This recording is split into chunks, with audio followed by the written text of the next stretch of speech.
Pessoal, seja muito bem-vindo ao meu canal, a mais um vídeo desse canal. Esse vídeo vocês me pediram muito ele demorou muito a sair, vou confessar aqui porque que ele demorou a sair. Eu adoro a numerologia cabalística, adoro fazer mapas e eu acho uma ferramenta incrível.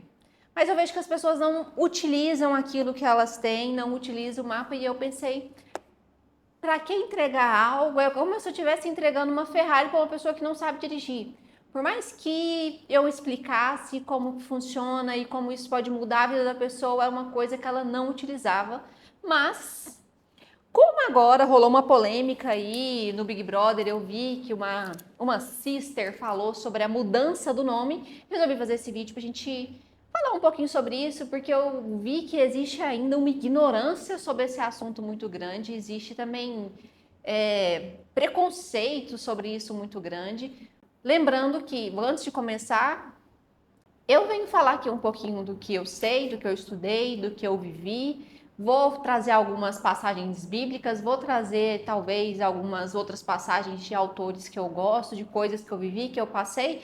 E acredito que não vai ser só um vídeo, vai ser uma série, porque provavelmente vai ficar muito grande. Nessa série eu vou fazer talvez a análise do meu próprio nome, aí eu vou explicando para vocês como é que eu uso o meu mapa, como é que você pode usar o seu mapa, como é que isso pode te ajudar na sua vida. Acho que vai ser a forma mais didática da gente poder ver e estudar sobre isso.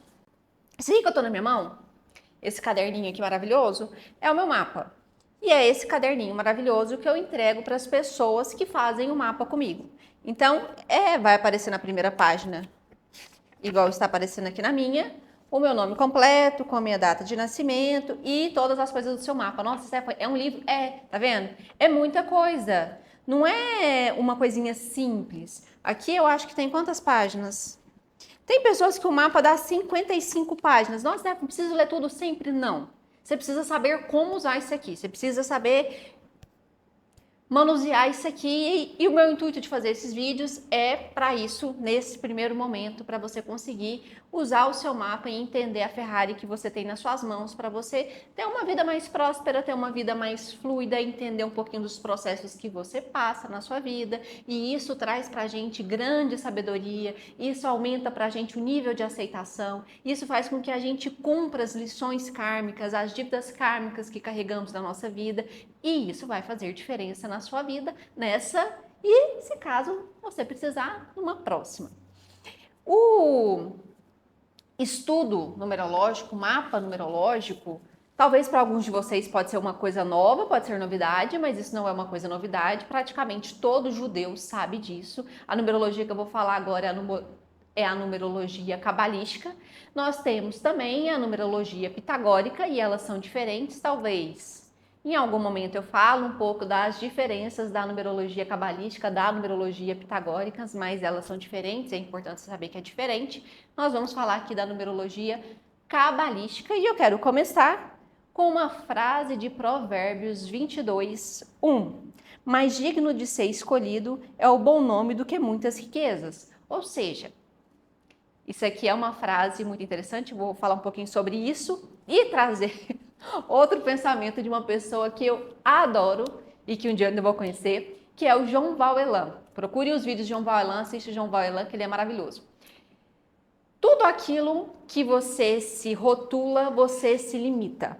O seu eu não é a sua personalidade. A sua personalidade é quem você está sendo por um breve período de tempo, nesse tempo e espaço, nesse planetoide chamado Terra, no ano de 2025, 26, de acordo com o ano que você estiver assistindo isso aí. Você não é isso, você está sendo isso por um período de tempo.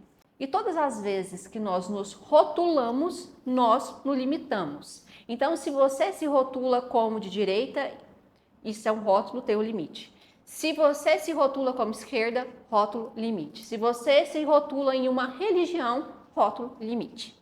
E eu sei que para vocês falam assim, nossa, Stephanie, você sempre fala que não tem religião, por quê? Porque ter uma religião é se rotular, é se limitar aos preceitos daquela religião, sendo que eu posso usufruir do melhor do cristianismo, do hinduísmo, do budismo, do espiritismo, de de todas elas e não concordar com as coisas que também vêm junto com elas, com dogma e algumas coisas que vêm junto com a religião. E é por essa simples razão. Por que eu fiz essa introdução? Porque é o primeiro rótulo que você recebe que te limita ao seu nome. O seu próprio nome já carrega a expressão, a impressão e a motivação que você tem na sua vida. Isso já são 3 aspectos que vêm no seu mapa. Então, pelo seu nome, você vai saber qual é a sua motivação, o que te motiva a fazer algo, quais são os motivos por trás da sua ação. E é muito importante você saber isso para você controlar isso. Será que eu já leio o meu motivo aqui? Então, no seu mapa, primeiro vai aparecer uma introduçãozinha do que é a motivação, para você lembrar que a motivação é os motivos que estão por trás das suas ações. A minha motivação é a motivação número 8. E aí vai ter um textinho falando sobre você, sua motivação, ó. Nasceu para o mundo dos grandes negócios, adora lutar contra seus opositores. Vai ter um textinho que fala um pouquinho das suas motivações, mas o que eu geralmente sublinho, olha aqui no meu, o que eu geralmente sublinho no meu, e às vezes no seu, eu sublinho com você na sua sessão, onde eu vou te falar, olha, presta atenção nisso aqui, porque geralmente quem faz são meus pacientes e eu já mostro que existe essa tendência aqui muito grande, vou ler aqui a minha. Essa orientação é o mais importante, é o que você tem que ter em mente. Deve cultivar a persistência, o senso analítico e agir com diplomacia, paciência e tolerância para conseguir tudo o que deseja. Deve ainda aprender a perdoar, compreender e considerar as fraquezas das pessoas quando fizer um julgamento. Então, isso aqui eu tenho que ter em mente.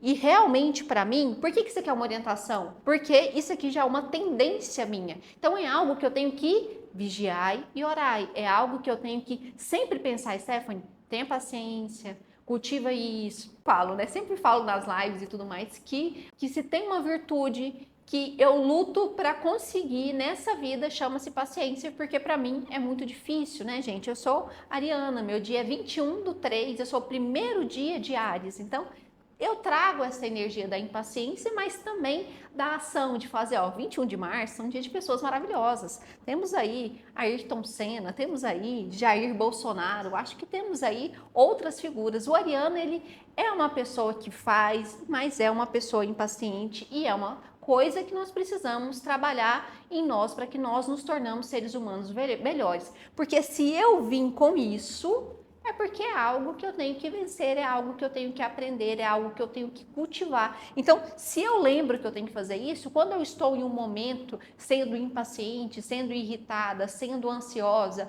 desejando algo, eu consigo controlar, porque eu já sei, nossa, Stephanie, é isso que você tem que fazer, é isso que você tem que controlar.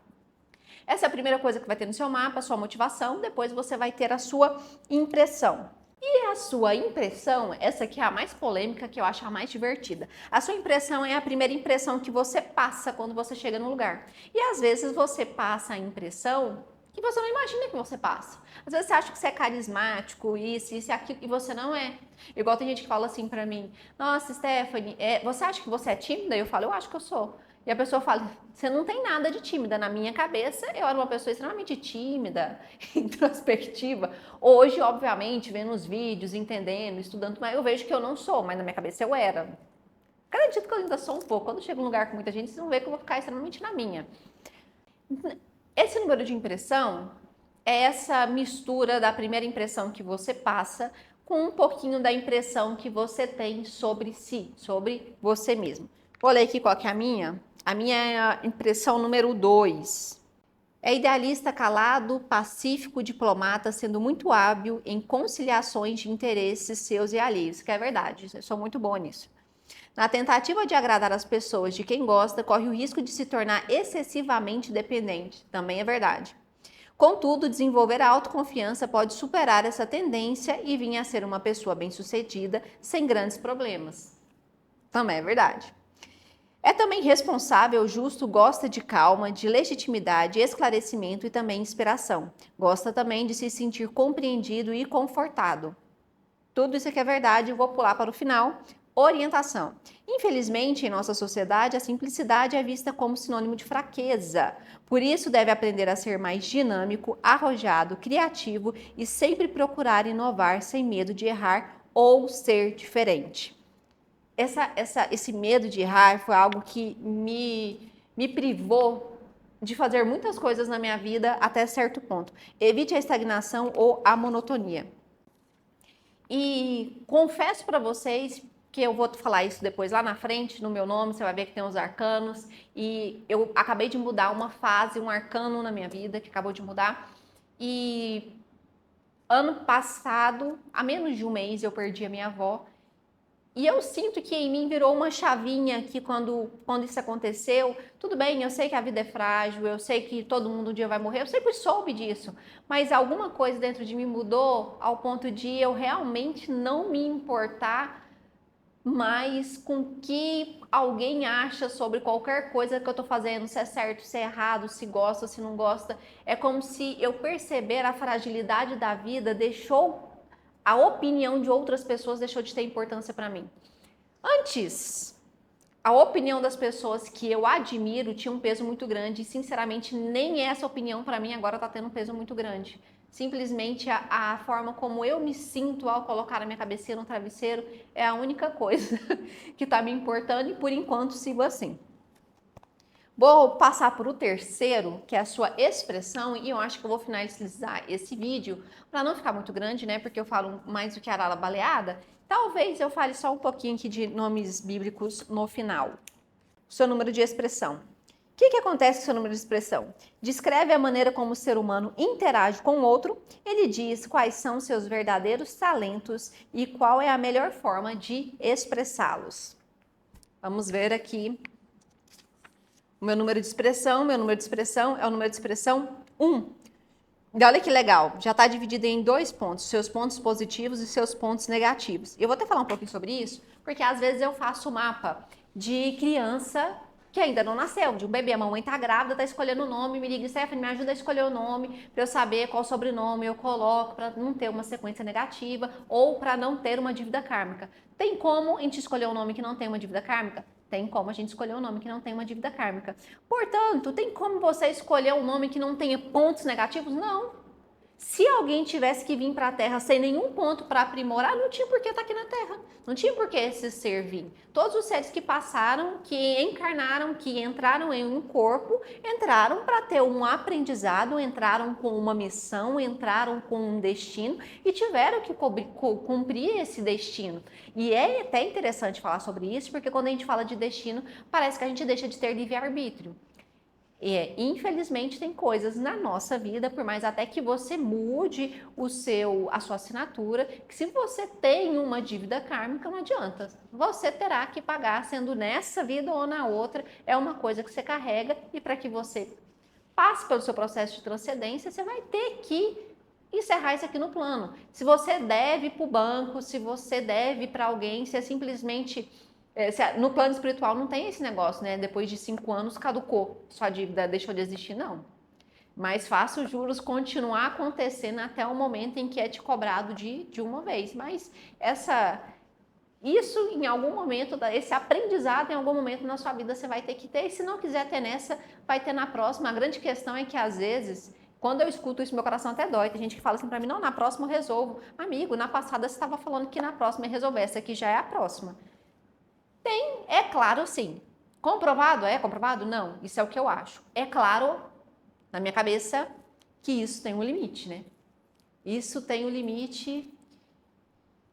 E chegar no final para pagar tudo de uma vez é complicado. É melhor a gente ir se responsabilizando pelas coisas que não fomos responsáveis. Aos poucos, pelo menos, para conseguir ficar menos tenso. Parcela aí a dívida e vai pagando, que é melhor. Mas uma hora a gente vai ter que pagar, né? Mas tem como a gente escolher o nome de um bebê que não tenha nenhum ponto negativo? Não tem, gente. Óbvio que não tem. Então, aqui, toda expressão vai ter seu lado positivo e negativo, toda motivação, toda missão, todo destino, tudo vai ter um ponto positivo e negativo, porque nós estamos no plano tridimensional e tudo aqui é dual, é bem e mal, mais e menos, Deus e diabo, tudo aqui a gente vê de uma forma dual. E nós só encontramos o discernimento, o equilíbrio disso quando entendemos que existe essa polaridade e andamos naquilo que chamamos de o caminho do meio, que não é um caminho fácil, mas é possível. Então vamos lá, expressão número 1, temos um ponto positivo que é liderança, criatividade, atitude progressista, independência, vigor físico, convicções fortes. Realmente eu tenho tudo isso. Pontos negativos, tendência aos ciúmes, antagonismo, falta de controle em ocasiões que deveria manter a paciência, instabilidade emocional e impaciência. Você viu que repete aqui 2 vezes sobre paciência, repete sobre paciência na minha motivação. Deixa eu ver se repete aqui também na minha impressão. Na minha impressão não repete. Mas, quando tem algo no seu mapa que repete várias vezes, igual no meu já apareceu 3 vezes a paciência e vai aparecer mais, é algo que eu tenho que olhar muito, é algo que eu tenho que trabalhar muito, é algo que é muito traço da minha personalidade. E eu preciso entender que eu não sou a minha personalidade para eu começar a entender que eu não sou impaciente, para eu começar a entender e cultivar a paciência. Eu não acredito que você consiga eliminar vou chamar de não virtude, uma não virtude. Eu acho que quando você alimenta as suas virtudes, elas se tornam muito maiores do que as suas não virtudes. Qual é o objetivo? Não alimentar os seus defeitos, que são não virtudes, e alimentar as suas virtudes. Assim, cada vez você vai se tornando mais virtuoso, mais forte, um ser humano melhor. E quanto menos você alimentar a sua não virtude, menos aquilo vai ter significado, importância e fará parte da sua vida e da sua personalidade. E essa é uma luta diária, é uma luta constante. Depois, como eu tenho uma mente muito matemática, vou falar disso aqui em algum momento no meu mapa, talvez. Eu sempre busco métodos, técnicas, coisas mais palpáveis para eu conseguir trabalhar isso aqui. Então eu vou criando técnicas para eu conseguir ter paciência. Uma coisa que me ajudou muito nesse processo, muito. Isso aqui pode até virar uma aula depois, que eu acho incrível explicar isso. O João Vauelan também fala disso de uma forma muito legal, ele chama de bolha, ele fala, eu esqueci qual é o nome que ele usa, a gente geralmente nas aulas que vocês já participaram, eu chamo de quadro de imagem mental. Quando a gente tem muito quadro de imagem mental atuando sobre a sua mente, você sempre fica pulando de um pensamento para o outro e isso faz com que você se perca no presente, se perca em estar consciente, se perca na própria vida e se torne simplesmente um sobrevivente. Você está sobre uma vivência, você não está vivendo, porque você não tem consciência. Não tem consciência, você não tem escolhas. Você não tem escolha, você não tem liberdade. Você não tem liberdade, você não tem vida. Então, por isso que eu falo que é só uma sobrevivência. Adquirir o hábito de fazer meditação foi a melhor coisa que eu fiz na minha vida. E, sinceramente, eu sei que assim, hoje eu acho cômico isso, mas no primeiro momento, ficar 20 minutos sentada para mim era a morte. Nossa, gente, era muito difícil. Era muito difícil. Hoje eu consigo ficar horas e não acho difícil. E para mim é um dos melhores momentos do meu dia. Tem dia que não tem como, tem dia que não tem como, não tem como ficar muito tempo, porque não tem tempo. Mas eu sempre vou tirar 20 minutos a 30 minutos. Mas para mim, não sei para você, você vai ter que passar a sua experiência. A minha meditação mesmo, ela começa... vou falar um pouquinho de como é para mim. Isso não é técnica, eu não li, isso é como funciona para mim. Pode ser que não funcione para você, ou pode ser que funcione, testa. Só existe um jeito da gente saber. Testando. A nossa mente, ela é uma coisa muito complexa. Tentar não pensar em nada é como você tentar não pensar, tentar controlar aquilo ali, é como se você pegasse um cão raivoso e prendesse ele num canil. Quando você solta esse cachorro, ele faz o estrago na sua casa, ele come, ele corre, ele rola na lama, ele faz o estrago. Se você cria o hábito de soltar esse cachorro várias vezes, todos os dias um pouquinho, vai chegar um momento que você vai soltar e às vezes ele vai nem querer sair de lá. Ou às vezes ele vai chegar aqui, vai sentar e vai deitar do seu lado. Entender isso, entender essa analogia, como funciona a mente, para mim foi libertador. Porque no primeiro momento, quando eu soltava esse cachorro, quando eu deixava todos os meus pensamentos saírem, era um fluxo de pensamento muito grande. Agora, isso aqui é uma técnica de meditação budista. Quando eu ia fazer essa meditação, a primeira coisa que eu faço é sentar, eu faço algumas respirações e depois eu fico só observando. Eu só observo o pensamento. É como se eu estivesse só observando esse cachorro fazer o que ele quer. Só que eu não observo um cachorro. Na minha cabeça, eu sento na beira de uma estrada e imagino como se cada pensamento meu fosse um carro que fica passando. E eu fico assistindo esses carros passando. E passa um carro e é um pensamento, passa outro pensamento. Eu não entro dentro desse carro, eu não entro dentro desse pensamento, eu não desenvolvo esse pensamento. Eu só fico assistindo eles passando. E passa. E uma hora esse fluxo acaba. E quando esse fluxo acaba, aí não tem mais nada. Aí eu vou para um lugar que eu mesma nomeei, que eu mesma criei, fonte, voz da minha cabeça, eu chamo lá de mansão espiritual. Eu fico lá. E tem dia que lá, é muito engraçado, lá eu criei um lago, tem um lago lá na minha mansão espiritual. Lá tem um lago. De acordo com o meu aspecto, minha emoção predominante do dia, ou a forma como eu tô, é como tá a água desse lago. Então tem dia que essa água, e esses dias são os melhores, tem que essa água ela tá extremamente parada, imóvel, é tudo quieto. Não existe barulho, não existe nada, e existe uma tranquilidade, existe uma paz, existe uma felicidade. Só que, para eu chegar nesse lago tranquilo, geralmente eu já fiz ali meia hora de meditação. Só que eu não sei. Eu só sei quando eu acabo, eu olho no relógio e falo, nossa, passou tanto tempo.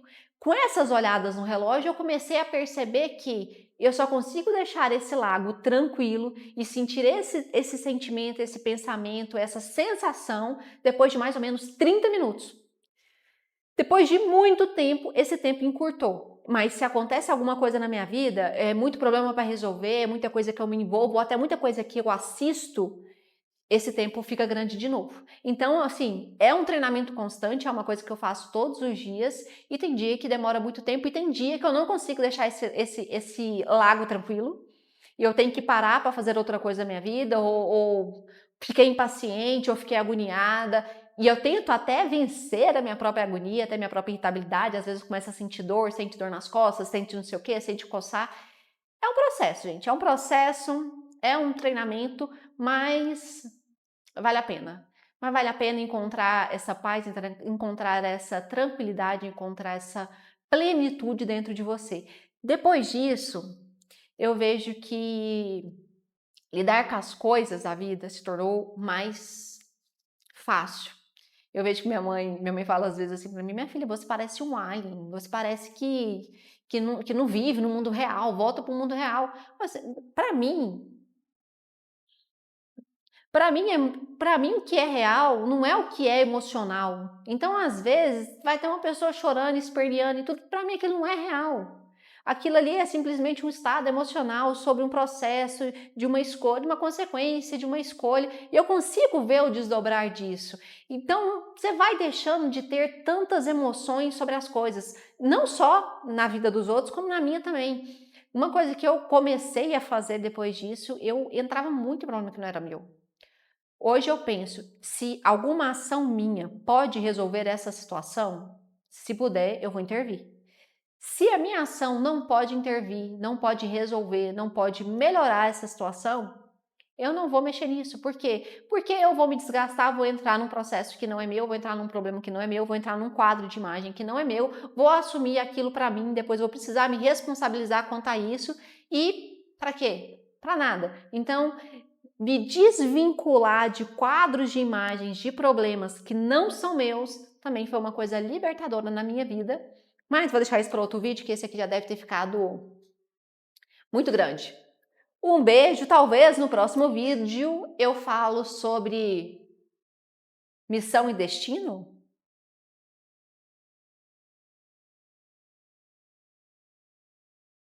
Eu esqueci de falar uma coisa pra vocês.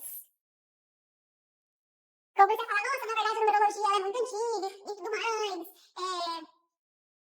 Falei dos judeus, mas agora você no ponto. É tudo mais. E nós temos alguns exemplos bíblicos de como alguns nomes mudaram, porque o propósito da vida mudou. O primeiro nome, que eu acho que é o mais, não o mais polêmico, mas mais babado forte, é o de Saulo, né? Saulo virou Paulo. Saulo, ele perseguia os cristãos, ele matava os cristãos, ele não acreditava em Cristo, até que ele teve uma experiência e o nome dele mudou para Paulo. E depois Paulo leva a palavra de Cristo, na minha humilde opinião, muito mais do que os próprios discípulos. Tem um vídeo, inclusive, muito bom do João Elan, onde eu acho que é até de algum podcast ou alguma palestra dele. Não sei, se eu achar, vou deixar aqui o link para você assistir, porque adoro todos os vídeos dele. Onde ele fala sobre os discípulos, onde ele fala de Paulo. Ele não fala nada da numerologia cabalística, nem dos nomes, nem de nada. Mas ele fala de Paulo, de como Paulo levou a palavra de Cristo. Ele fala muito de Cristo. Ele fala das 3 faces de Cristo. Uma feita por Paulo, outra de Maria Madalena, outra dos discípulos. E é muito bom, excelente. Outro nome que mudou, muito polêmico também, babado forte, foi o nome de Abrão. Abrão mudou para Abraão. Quando a gente vê o nome Abrão, nós temos aqui um número, a somatória dele dá o número 7. O número 7 é um número interessante, porque ele é um número da espiritualidade, da firmeza de propósito, mas também da rigidez e também da pobreza. E não dá um pai de nações carregar a pobreza, ele precisa trazer o poder, a prosperidade. Então, Abrão se torna Abraão. Abraão já dá o número 8. E o número 8 é um número de poder. Aí sim nós estamos falando de um pai de nações. Então, Abrão muda para Abraão. Ele deixa de ser o número 7 e começa a ser o número 8. Ele se casa com Sarai, a sua meia-irmã. E aqui, meus senhores, vem a grande injustiça, entre aspas. Estou brincando, tá, gente? Leva na esportiva. Sarai é número 8, mas não tem como 2 poderes habitar o mesmo espaço. Então, Sarai muda para Sara. Sarai muda para Sara, que é número 7. Então, Abrão, que era 7, se torna Abraão, número 8. Sarai, que era 8, se torna Sara, número 7. Porque o poder tem que estar com Abraão, o pai de nações, o homem, e a mulher ficou com a espiritualidade. Então ele vem com o poder, mas ela vem com a espiritualidade, com aquela sabedoria de conduzir aquele que é o pai das nações. E assim pensamos o homem como o cérebro e a mulher como o pescoço, que vai conseguir direcionar esse cérebro.